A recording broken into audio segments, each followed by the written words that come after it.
Assalamu alaikum. In this video, I will prove that Christian Prince is liar, big fat liar. exactly.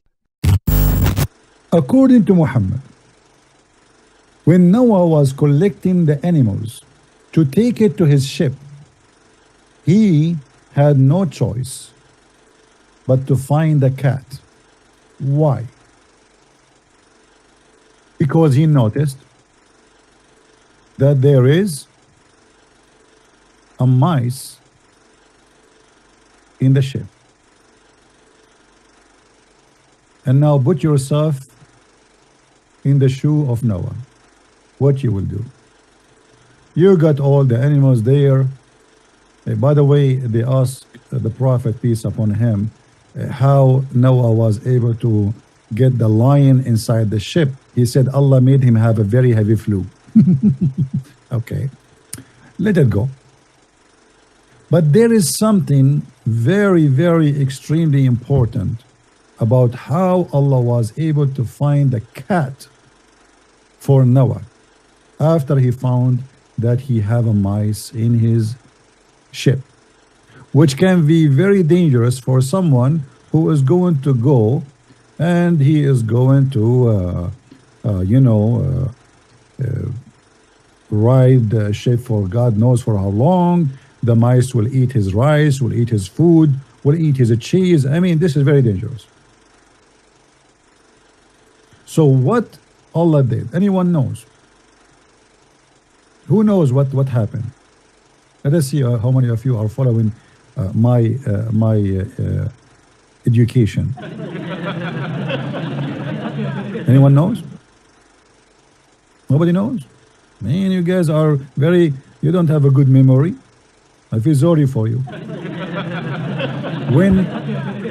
When Noah, he put the lion inside his ship and he have a flu, as we said to you, Allah made the lion sneeze, and when he sneezed, guess what? Tom, he came out. Isn't it Tom the cat? Is it Tom or Jerry? I think Tom, right? This is the book of Al-Bidayah wa Nihaya for Ibn Kathir. I don't know if any of you have it in English. Volume number 1, page number 126. It says, لما حمل نوح في السفينة من كل زوجين اثنين قال أصحابه وكيف نطمئن لمواشي ومعنا الأسد فسلط الله عليه الحمى. So they said to him, according to the story, his companion, they said to him, how we can trust the lion to be with us in the ship? He will eat our animals. And they said that Allah, he made him have a very bad flu. And it was the first flu ever to come to this earth. Here we go. Now we have the source of a flu. And then they complained to Noah that there is a farah. Farah in Arabic means a mice, little mice. And it is hiding, and they said it's going to damage our food and our furniture or our clothes. And then Allah inspired the lion, so he sneezed, Hachoo! And then immediately a cat came from his mouth, and the mice hide away from it. Now here, a lot of mystery is gone. And for sure, this is a true story. I mean, are you kidding me? What's wrong with you? So now, why I said that he is liar, big fat liar. Simply because he was reading this part of the narration, which was mentioned by Ibn Kathir. But when he came to the comment of Ibn Kathir on this narration, he totally ignored it. Why he ignored it? Simply because it destroys his agenda. Ibn Kathir mentioned this narration, and then he commented on the authenticity of this narration by saying هذا مرسل, which means this is mursal. He totally ignored this comment by Ibn Kathir because he knows very well it destroys his cheap agenda. So he have read the story, but when he came to the comment of Ibn Kathir, he stopped and ignored it. Why he did this? Simply because he is a deceiver. And the comment of Ibn Kathir was clearly close to where he stopped, so why he did not read it? This means that he is either an ignorant who don't know what mursal means, or a deceiver. And guess what? He is a deceiver because he knows what mursal means. Check this. Read with me carefully.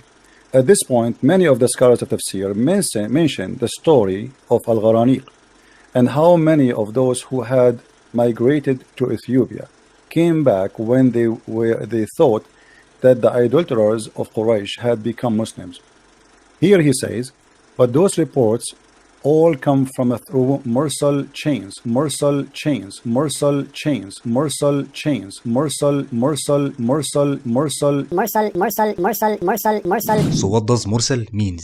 When a hadith is classified as mursal, it means that the narrator of this hadith didn't even witness Prophet Muhammad sallallahu alaihi wasallam. Prophet Muhammad had companions, and after his death, his companions had students and followers. The follower of a companion of Prophet Muhammad is known as tabi'i. When a hadith is classified as mursal, it means that a tabi'i who didn't even witness Prophet Muhammad attributed this hadith to the Prophet without even mentioning from which companion he got this hadith from, which means that there is no link between the narrator and Prophet Muhammad.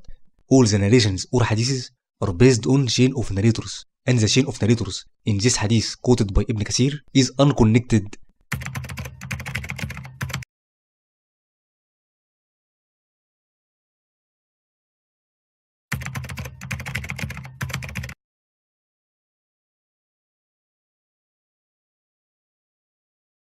And unlike Christians who don't even know who wrote their so-called holy books, we Muslims don't take our religion from unconnected or unknown sources. And of course his fans are absolutely clueless. They have no idea whatsoever on the hadith and its classification.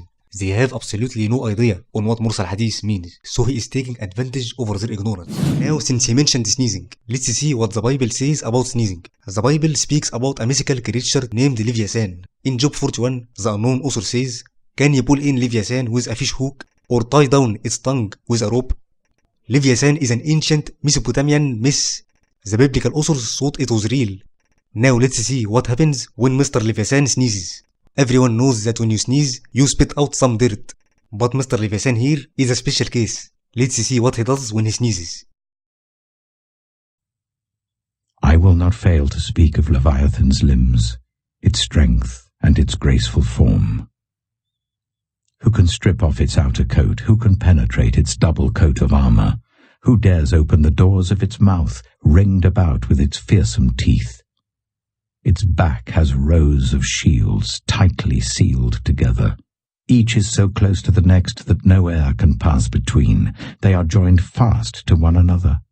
They cling together and cannot be parted.